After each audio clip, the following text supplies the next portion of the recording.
Les Pickett. Les is the CEO of Pacific Rim Consulting Group and has held senior executive positions in general management, info technology, marketing and human resources management. So he's done it all. This experience has been with Australian and international companies and governments. In his younger days, Les was a member of the Australian Olympic Athletics Training Squad, and he represented Victoria in athletics, rugby and hockey. Not quite sure what position you played, Les? In rugby, I was on what they then called a wing three-quarter. Wing three-quarter, there you go. Please welcome Les to address us on surviving and having fun in a volatile, uncertain, complex and ambiguous world.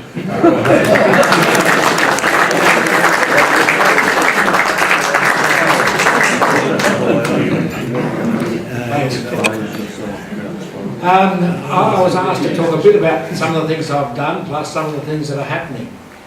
But it's very interesting we talk about volatility. Just look at the football this year. I want to come back to that. But briefly, I was born in a little place called Karamolka, which no one's ever heard of. Population of about 20 on York Peninsula, opposite Adelaide. Our family came from Cornwall. They were originally copper miners, brought out from there. Then moved up to a little place called Bunbury. Anyone know where Bunbury is? No, nobody knows where Bunbury is. It's the other side of Bensdale. And my parents lived on the railway station. We were the only house for 3 miles. And wonderful as a kid, because I was allowed to drive those dirty big steam engines into Bensdale. I always would drop the sand, throw the coal. If you wanted some more coal for the fire, put a detonator on the track. It was just superb. Now it's demolished. There's a sign there that says Bensdale Breathing Walking Track. Anyway, so lots of things happened in those days, but really then I came to Melbourne. It was interesting. We've just recently moved. Probably worth telling the story briefly. We sold a house in East Bentley. We built and lived there for some 40 years. Bought an apartment off the plan very close to the North Brighton railway station.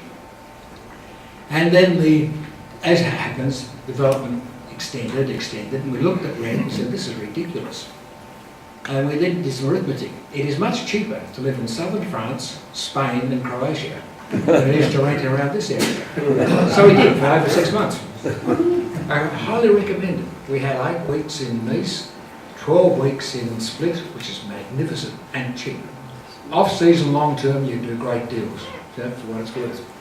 And having seen the last presentation, I wouldn't delay it too long.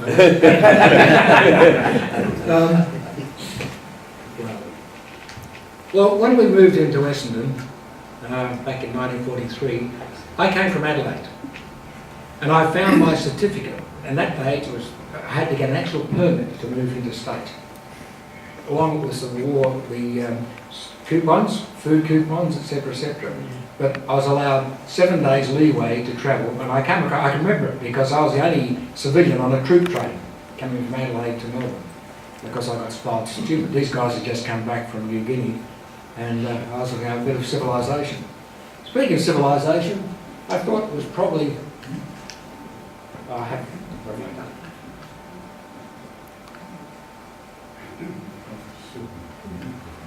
Speaking of civilization, I thought I'd add a bit of colour. In those days, the Argus cost tuppence. And I thought for those of you, there's got to be some Essendon fans here somewhere. Coleman's 100th goal. I mean, in those days, footy was footy. None of this pussyfooting around looking more like soccer and rugby than footy. As I said, it's volatile, uncertain. Who's going to win? But it was interesting, back in those days, things have changed dramatically.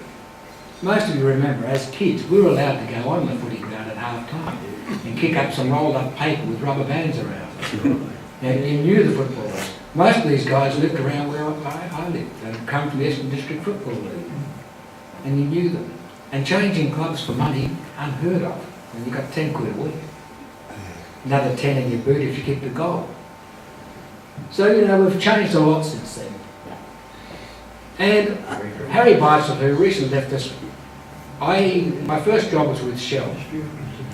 I was going to go to Melbourne High School because Essendon High didn't have a trip. And Ron Clark and I were being very welcomed to Melbourne High because of both good athletes. And I decided to hell with that. Train, bus, went and got a job with Shell. And eventually I ended up sharing an office with these two guys, Harry Beitzel, and that's Jim Taylor, the big guy in the middle. Now, Jim was South Melbourne's enforcer, a bit of a wild man. And when Harry umpired South Melbourne, I was in very early on a Monday morning. I learnt words I'd never heard before. Jim would come in and the tone down first say, "You bastard, you, that was not a free kick, I meant you to do, I'll punch her in the head." I was marvellous. And so things have changed. But it was a wonderful bit of exposure to the real life world of football. I did get involved in sport. I played a few games out Essendon Way. Decided to go have a run with South Melbourne. Played a couple of practice matches. Essendon wouldn't give me a clearance, so I took up rugby. 1956. Wonderful time for Melbourne. And it was interesting. That was the official invitation. There we are. Hasn't that changed? We talk about change. That's not that many years ago. It was interesting. My son is a sports scientist. He's doing his doctoral thing on strength conditioning, etc., etc. And we were watching a close-up of the Olympics. And we said to Craig, "What do you notice about the crowd?" We're thinking that all the guys have got hats on. He said, "I don't see any fat people." And if you look back at the crowds at those events then, and you think back at school, we had a couple of kids nicknamed Fatty, but they weren't fat. They were chubby. And look what's happening to us now. But just toss these in because I'd like to talk about a couple of bits. Shirley Strickland. Shirley had advertised, put a thing in the paper, she wanted a male athlete to train with her because the women weren't strong enough and fast enough. I took a week off from Shell and went off because I knew most of these people because I missed out on the games by about the thickness of my singlet. And so I went and trained. I've never been so fit because when I got to Olympic Park, the girls said, "Oh, here's a male, all the Australian team," and I was doing run-throughs with them. I'd go home and die. But on the other side, some of you remember a photographer called Helmut Newton. He became extremely famous and cost thousands. I was getting a photograph. That's me in that flashing thing running past with a photograph by Helmut Newton. That photo ended up in, I think it was Vogue, because they wanted someone to run past for Olympic shots. Again, nearly killed me. It's not fast enough. Run faster, do it again. And so that was sort of introduction to the Olympics. And that was the sort of, and look at the track. I wonder what times our sprinters would have run on the current track. My spikes were 1.25 inches long, sharp, made by Hub Sweeney, quality high, all that sort of stuff. But when you look at the surface, I think it's amazing. And MCG. That's changed a bit, hasn't it?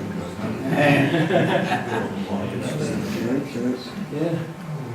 And Ryan, well, I grew up with Ryan, we went to the same school, same form. It was interesting, the public schools invited Essendon High School to compete with them pre-public school sports. And we killed them. Never got invited again. At that stage, Clarkie had all sorts of world records, and I had state records. And sprints and middle distance put the points up.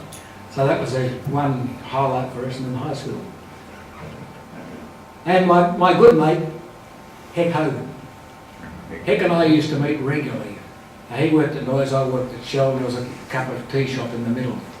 And it was interesting, they brought out Frank Stample, who was the Olympic coach, who was a brilliant middle distance coach.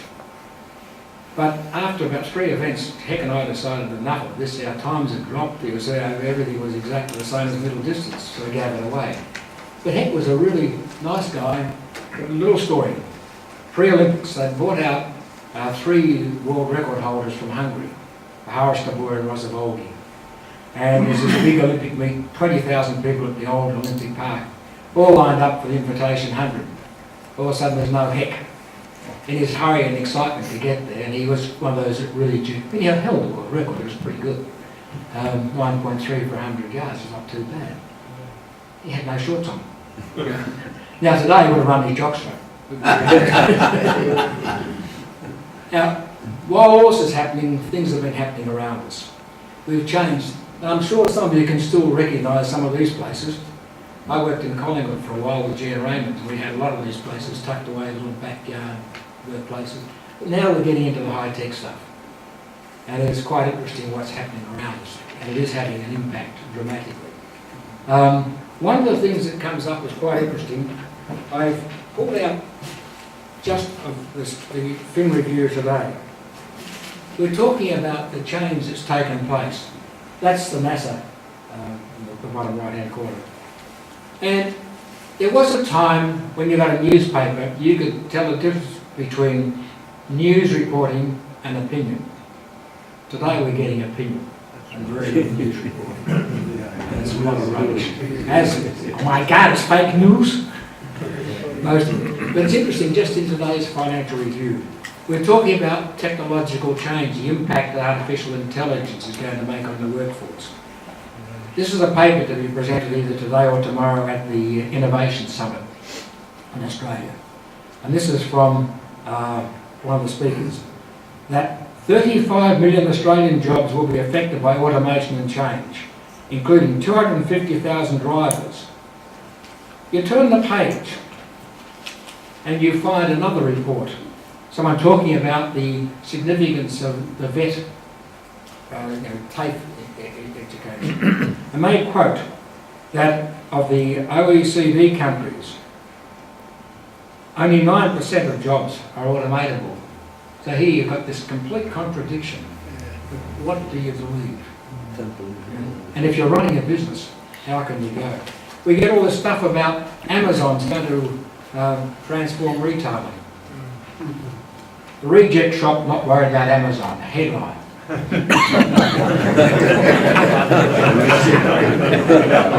And it's really interesting because if I go back a little bit, Kmart, where it was, I'm not too sure, Jeff, you might remember whether it was Coles or whether it was Coles Myer, but set up an online shopping facility, big warehouse out in the southern suburbs, not work. There was not enough broadband available for it to be viable, so it couldn't happen.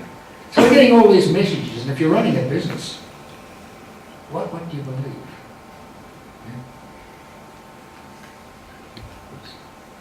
Yeah. And we've noticed there's this tomorrow's company, and I'll give you some just a set of notes at the end, just one page. Was set up by the British government at a time when England was looking at going into the European community, and it was set up for private enterprise. It wasn't government by public service. And they'd actually got people to look at what does England need to do or UK need to do to survive in the EC. And a lot of work was done, and it's continuing, it's ongoing. But they recognised clearly that the way we were doing things was not going to be sustainable. And if you then look at all the things that are happening, impacting us now, clearly we need some changes. Simple things. Chief executives get up and say, our people are our greatest asset, and then go back and retrench half the workforce. I'm sure some of us have been there and done that. I actually got retrenched from Coles Myer. I got sacked one morning and promoted that afternoon. It was weird, absolutely weird. I'd upset somebody by telling the truth about what he was doing. He ended up going back to America and I stayed here.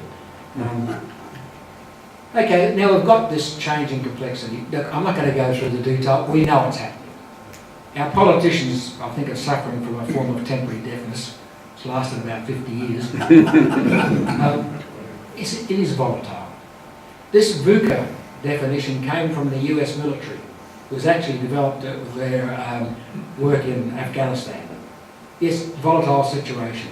If anyone's interested, just put VUCA into your Google, you'll get stacks. Probably the most interesting one is the Harvard study, but it is heavily academic. But some of the consultants have picked it up to make money. Uncertainty. Well, so what's different? What really is different? Perhaps the speed.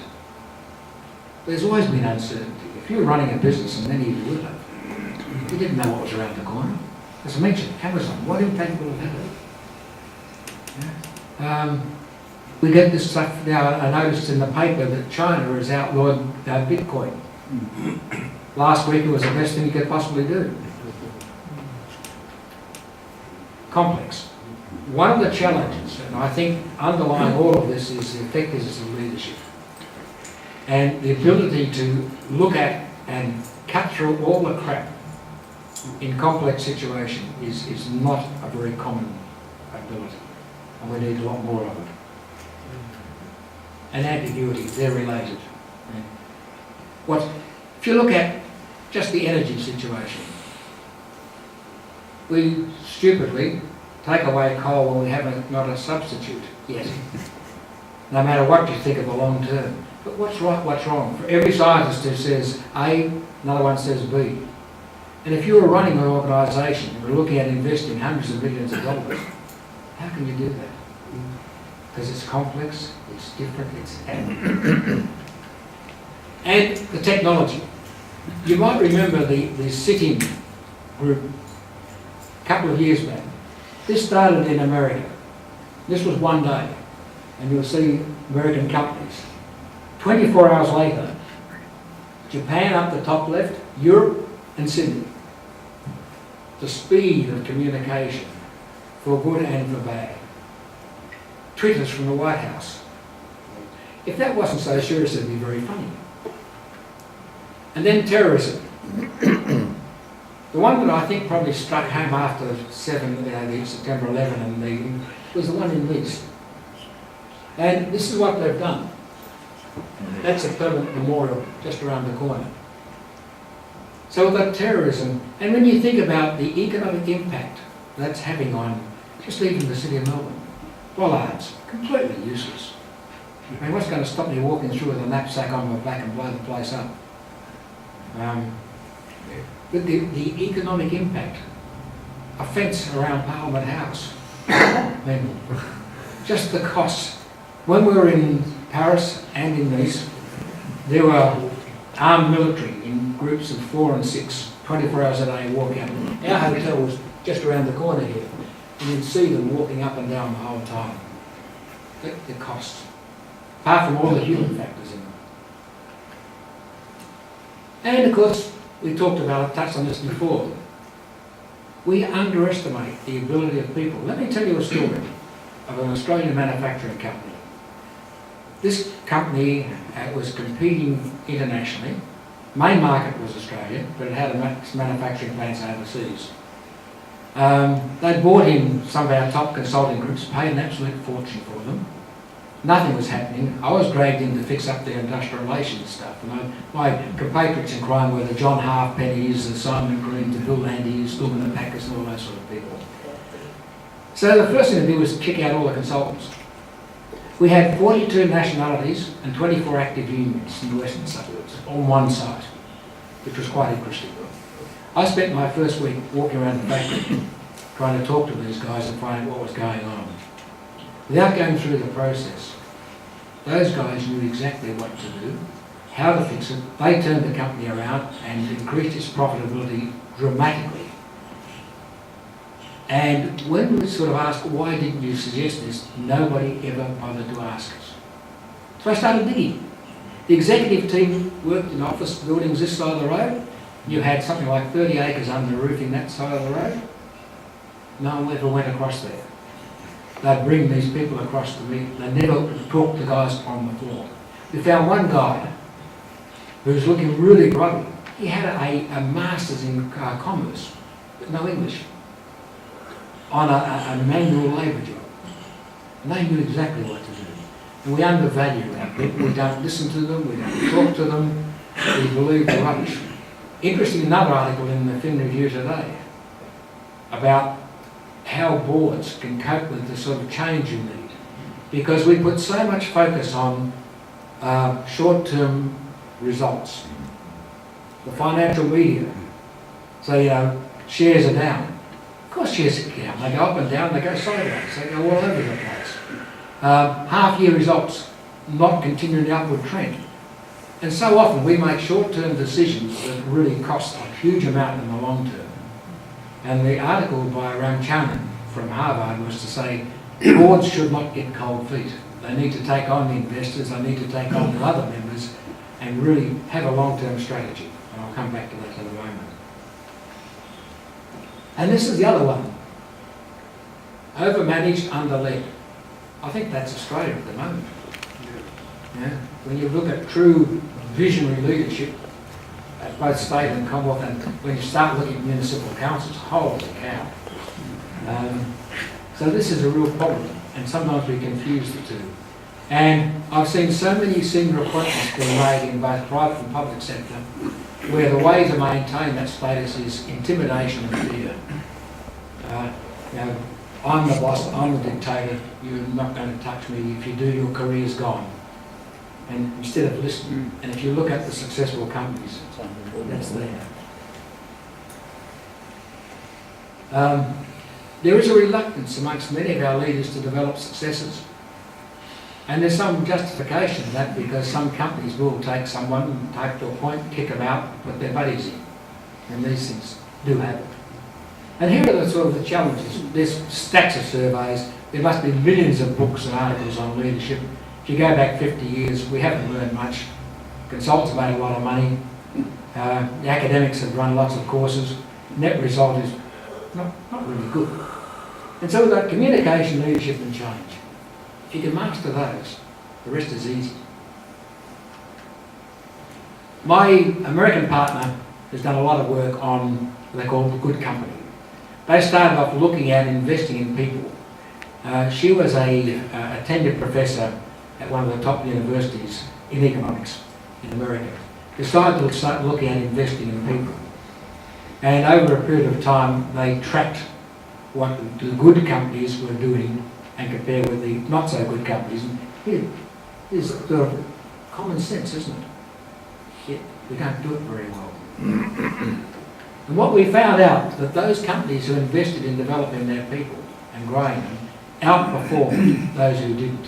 I won't go into the details of it. If anyone's really interested, I can give you a website on it.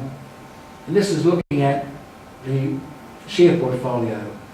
This is what the good companies treated their customers, their suppliers, their staff and the community well, compared with those who didn't.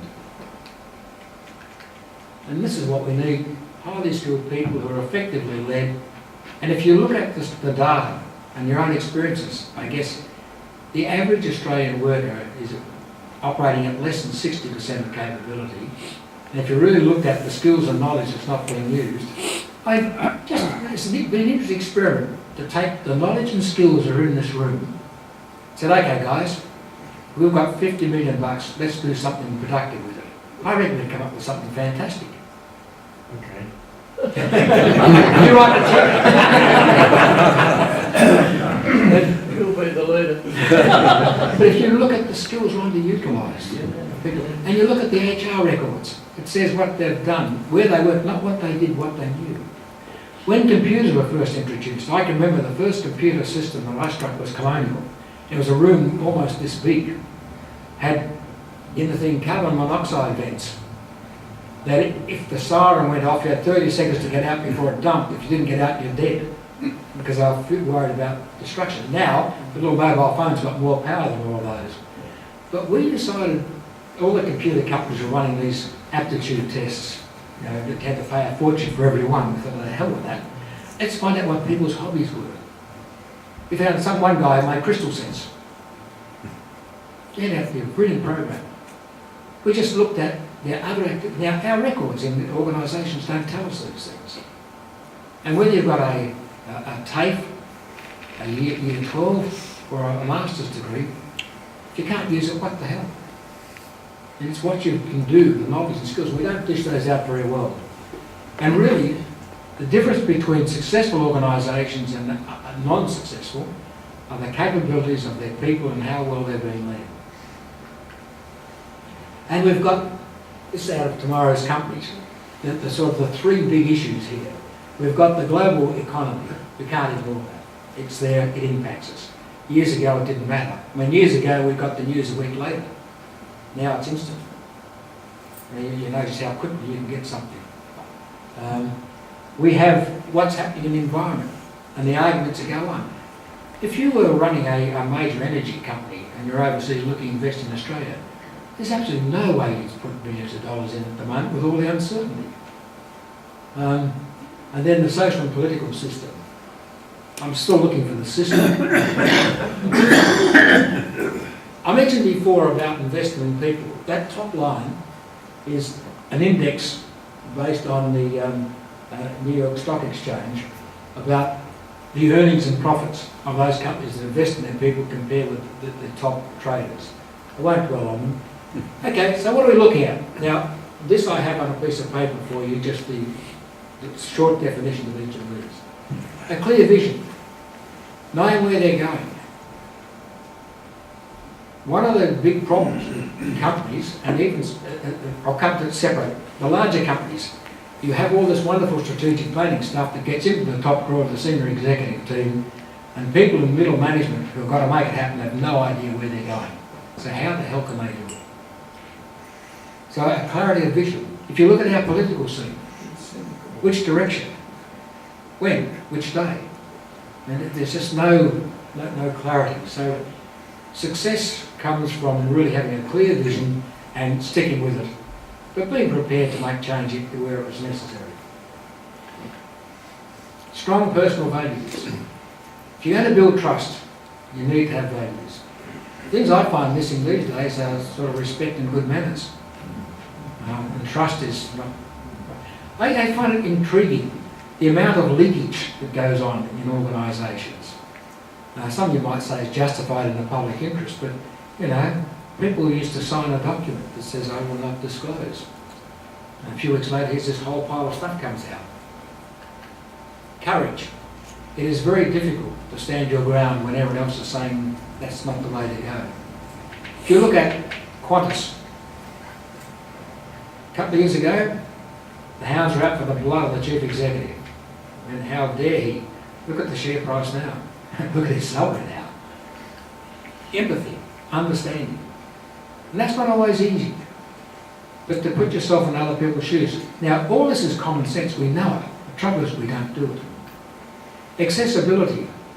Too often, our leaders, both political and in industry, are aloof. They've got a barrier. And the filter works upwards and downwards. I mean, let's tell the boss what he wants to hear. I actually observed one person who eventually ended up on the board would wait at the executive meetings until the chief executive expressed an opinion.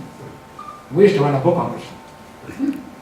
Whatever the chief executive said, yes, I'm totally supportive of it. Ended up on the board. Not the right sort.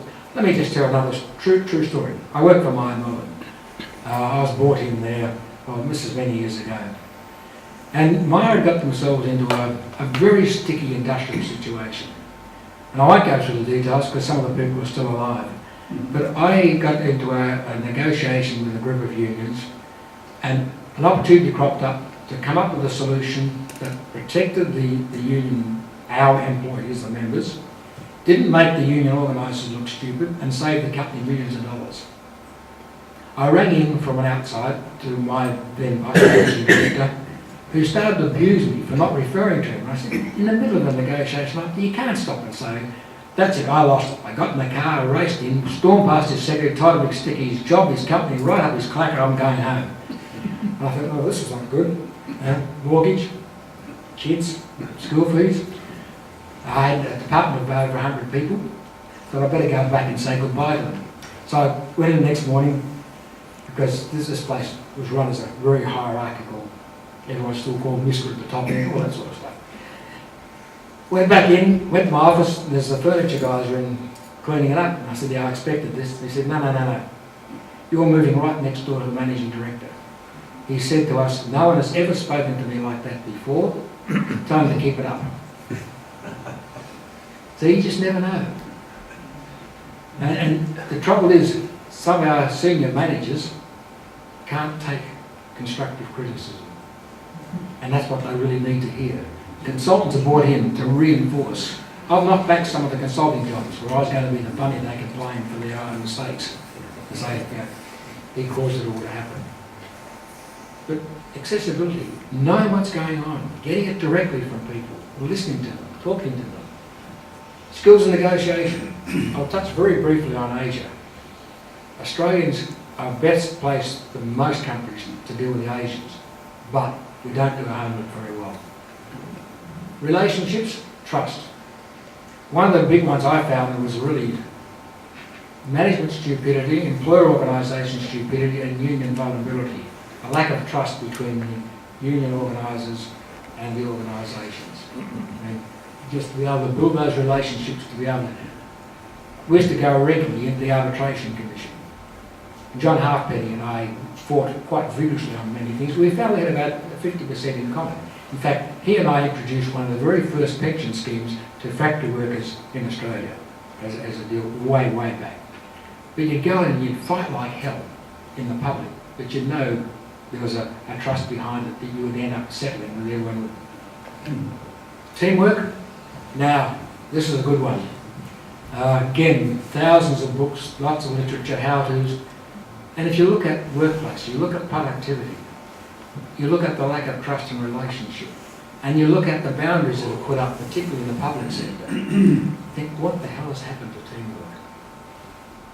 And it's not very effective. Footy teams, the ones that are winning, do it. Humility. Now, we've all seen the ego trips, and in fact, I think so many of our decisions are made on power and ego rather than facts. But to be vulnerable, to have humility, and to develop people to replace you. Very hard at the top because the shareholders and all those sorts of things have many says. But particularly in smaller firms, family firms, you know, what are we doing about the succession? I'm going to touch on Asia. That was my first encounter at the top end. That's Tuan Abdul Razak. I got involved in fiddling around with their second 5-year plan and became president of some Asian organisations. You were good looking in those days, my friend. Like PR manager. It was interesting looking at what's happening. The future for us clearly is a lot to do with China. We forget Japan, Indonesia and India. Huge markets. We need them. We don't understand them very well. And I mentioned when China shuts down Bitcoin. Last week it was a big deal. But there's some interesting articles going around that today's Fin Review, investors are jumping on Asian equities, they're investing. Yet, in an article on a couple of pages over, says, well, what's been made in Australia won't really work in Asia. Only one way to find out, that's get over there and do it. You probably can't read these, but there's an organisation called AsiaLink. For anyone that's interested in doing business in Asia, go to their website, it's called AsiaLink, AsiaLink Business, and they have country guides. They're free, and they're comprehensive, and they're excellent. But we send our people off without much briefing. Now, here's a book, read about the culture on the plane on the way over, and come back with an order 2 days later. Relationships, relationships, relationships. It will beat price and quality any time. So we really need to understand more about that. And then, the end of this little bit, we do all our research, publish our papers, listen to the waffle, but what really happens? Go back and do the same thing we've been doing. You see this happening in organisations. You're a high potential person, let's send you off to the Harvard Advanced Management Program. In those days it was for 3 months, a long one. Come back, forget all that rubbish, go back and do what you're doing before you left. It still happens. Now I'm going to stop at this point because you don't have to agree with anything I've said. It may be right, it may be wrong, but the important part is what works in one situation doesn't always work in the other, and too often we have this sort of template that we drop in. And I see some of our consulting organisations taking their format from this organisation to that organisation, and the people who resist change most, in my experience, are people like IT people, engineers, accountants, actuaries, the professionals. Because they're looking for the formula, how it will work. Now there are exceptions to it, but you know, if we don't embrace those sorts of things and get them involved right from the beginning, we're in all sorts of trouble. So but please, if you have any questions or anything you'd like to disagree with, please do so.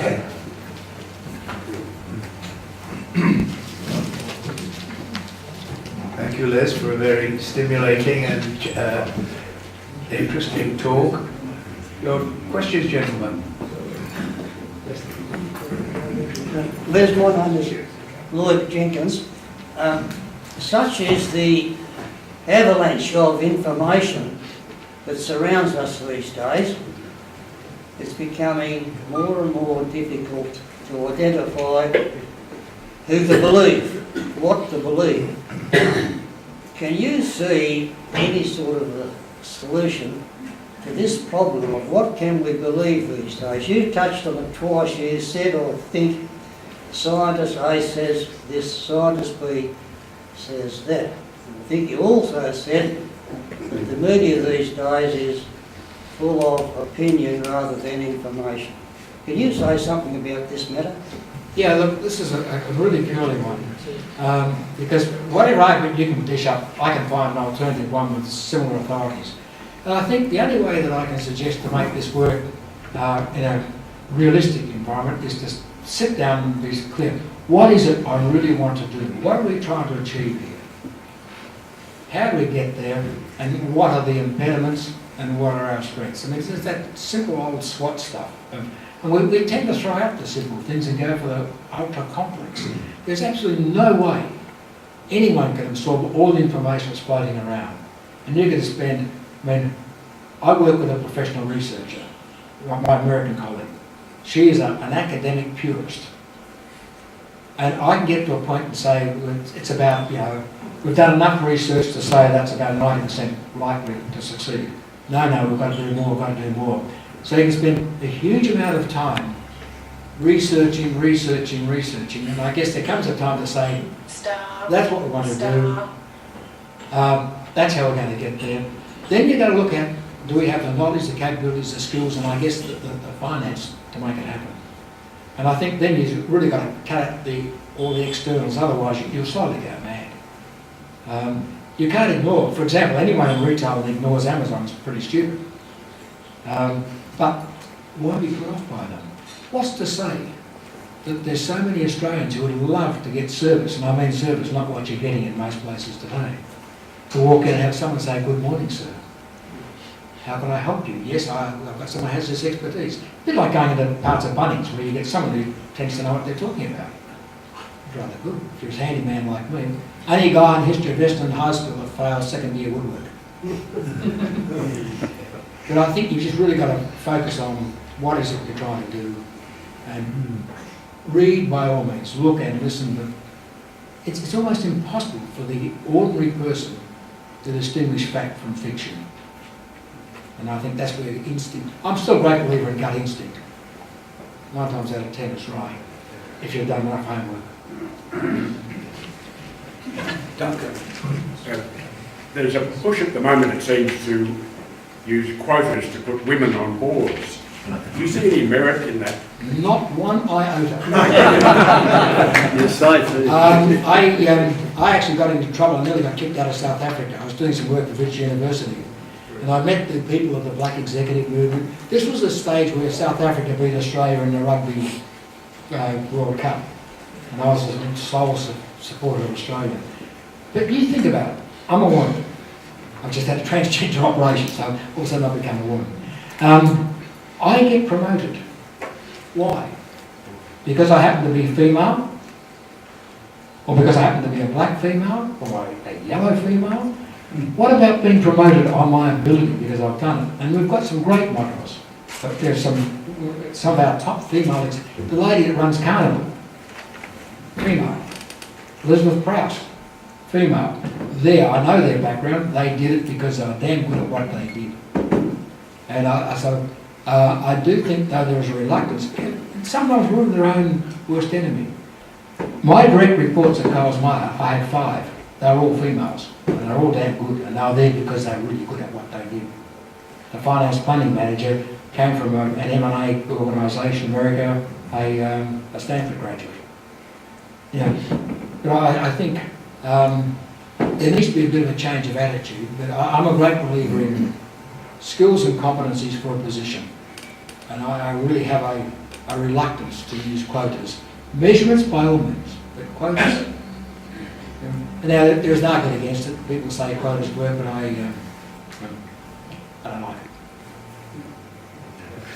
Could you make some comments about the unemployment or employment levels of the figures we see? If I can just briefly mention that I've just come back from Tom Price, and we had a talk last month I should say, about that area. Now, I'm seeing trains, for instance, 3 kilometres long. At the moment, they're being driven by an engine driver, but in the near future, that won't be the case. They'll be automated. Everything else is automated. You've got diggers, which are as tall as 4-storey buildings. They're actually monitored from Perth by satellites. So all these machines are moving around. They only stop if they detect as a rock or something's fallen on the track, and then that's monitored, and it's monitored all from Perth, virtually Perth Airport. Now, this means that there's so many people, really, who think they're going to get a job in the mining industry, and it's all being automated to a point where even that train, all the carriages are welded together. It comes to the end of the line, it turns upside down to empty the tracks out. You know, there's the majority of people actually based down in Perth, and all that is happening up there and going straight offshore. So it's not really employing very many people from this country. No, I've seen that because I did some work in Karratha for then Amazon. Right, yep. And the same thing. Look, it's happening on the docks. You might remember the big dock strike we had down here in Melbourne. It was a national. I ended up doing a 3-week program with 20 Chinese port managers. And we looked at the docks up the east coast. And it was interesting looking at Brisbane, Port of Brisbane. It was interesting also that the guys who led some of the strikes were in some of the key positions up there. But there was one lady sitting on a computer screen about this big. And what would happen is a truck would be scheduled, it would pull in at the front. From that point on, it was automated. It would unload, these little mobile units would run around and either take it to a ship or into storage. And there was something like 3 people where there used to be about 40 doing that. And one of the issues that's cropping up, and we had all this jargon about productivity and new jobs, nobody's really looking very hard at it. And this is where places like TAFE have got a huge contribution to make. Because there are jobs emerging. We don't know necessarily what they are.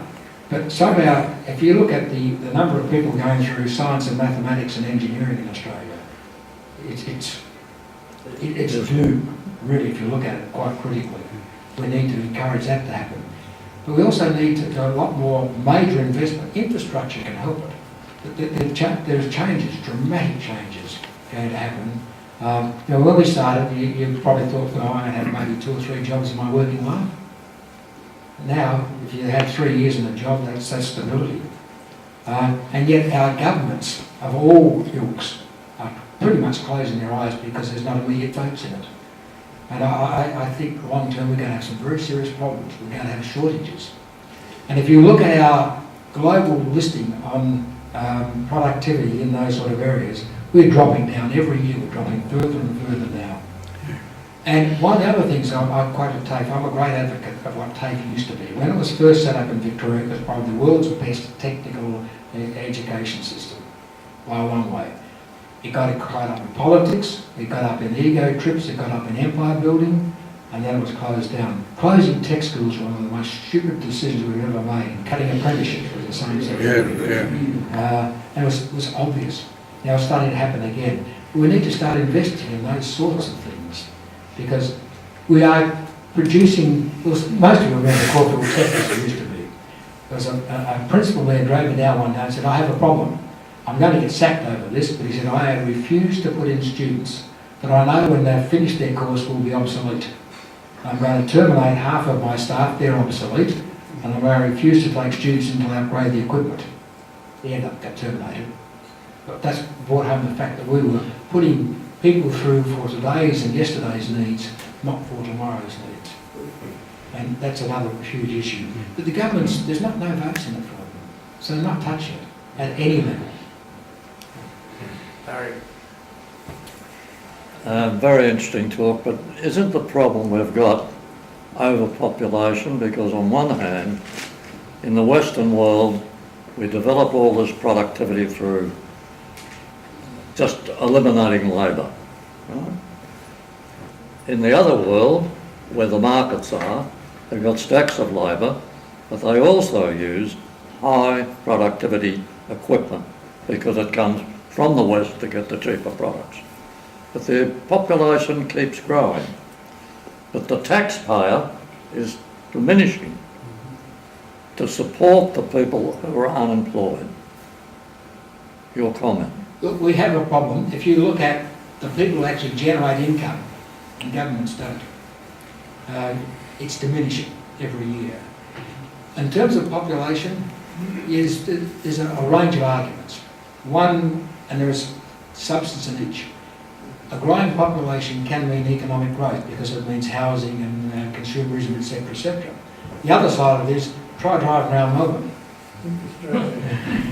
And years ago, Queen's Road used to be the quick road through the back. When you come down this far, you're almost onto holiday places just down the beach. And I guess one of the serious, you might remember Geoffrey Blaney, Melbourne University, 20 to 30 years ago, tried to have a serious debate on what should Australia's population level be. And he was crucified. Absolutely drunk. It cost him a lot out of his career.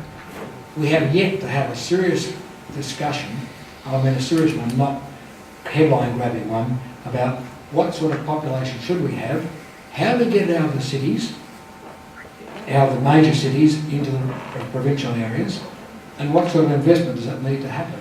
The tools are there, but no one seems to use them. I'm not too sure what the optimum growth is, because if you look at the productivity per head, ours is dropping. And the number of people actually generating income to pay for the social services, for the education, for the medical support, that's diminishing too. And you just can't keep running up debt. But our politicians seem to think, oh, that won't get me re-elected. Then I want to answer. In recent times, there's been comments about the low wage growth, and it's been cited through the Reserve Bank and others. With the movement to service industries, which is happening on a worldwide basis, there's certainly opportunities for some level of productivity increase, but in many service jobs, there's negligible opportunity if you're in a face-to-face environment. Given the fact that inflation is low and likely to stay low, I don't see much of opportunity in terms of wage growth, and that affects people with big mortgages, which have gone in recent times. In the period of the past, we had high inflation and productivity. You've got wage growth and it eliminated your mortgage. Now, do you see any opportunities in terms of real wage growth, in terms of productivity across the spectrum? Not necessarily. There are sectors. Does it look encouraging? I'm a basic optimist, but no, I don't. In the short term, because if you look at it, if you look at Australian industry, about 90% are small to mediums, and you add an extra body on, that's enough to send you broke.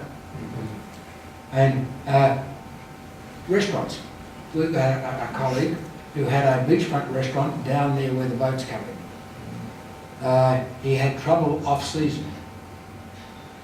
And he talked to his landlord about having differential rent, higher during the peak period. No way. So there needs to be perhaps a look at new ways of doing things. But clearly, I'm not an economist, but the economics say that increasing wage rate increases spending, increases the economy, improves the economy. But putting aside the handful of very large corporations, and there aren't that many of them when you really look at them, if you take out the banks and the energy companies, there's not that many others, almighty. Most of Australian businesses can't afford it. And that's the quandary. And the other part that comes with it, it's only a matter of time before interest rates start going up. Now, all of us can remember 17-18% interest. Our house burnt down at that stage. We'd only been in it for about less than 12 months. And we had, as I worked for an insurance company, we had about a 5% interest rate, went to 18% to rebuild. Staggering. It's going to go up, and that's going to be another drag. And I see Philip Lowe is talking about his optimism of the wage rates will go, but it's hard to see in the short term. On that I hope I'm wrong.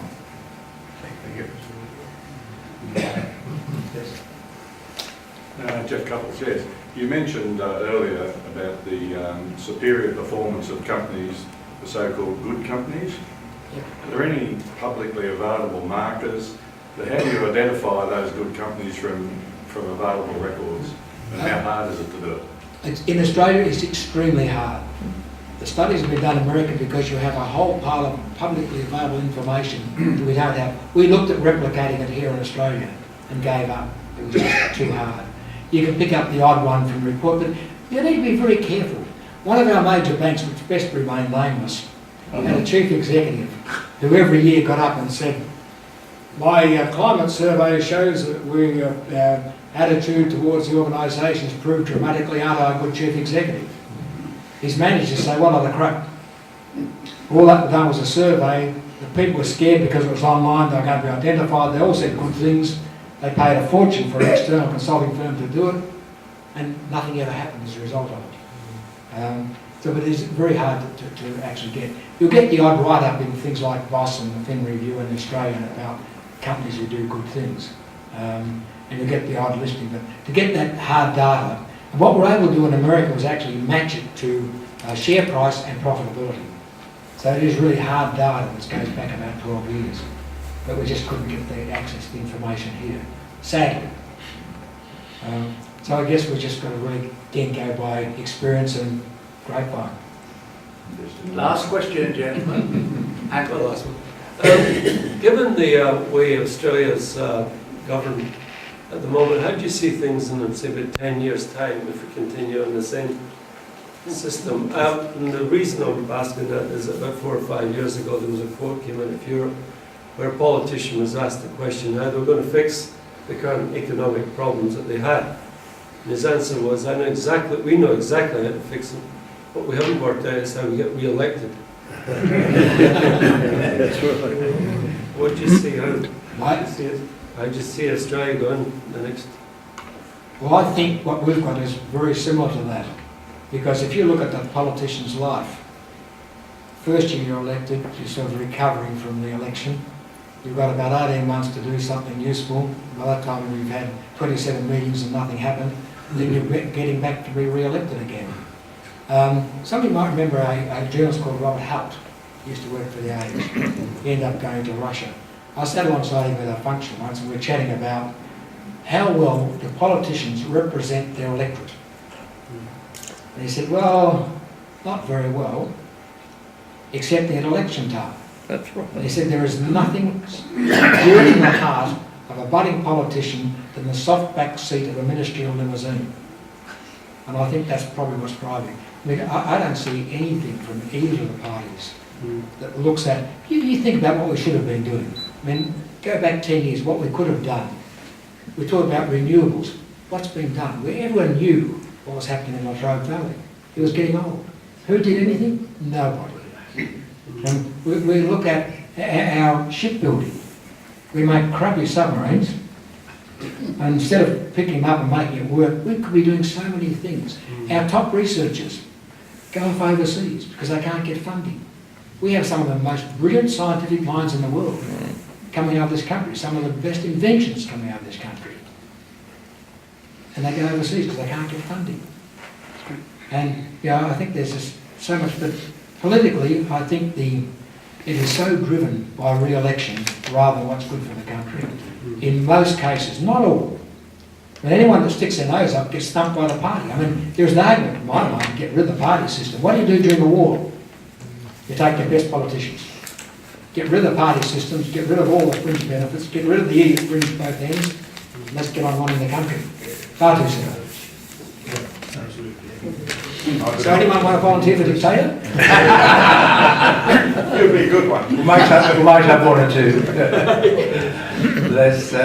I'll now ask John Regis to thank you for your address to us this morning. John.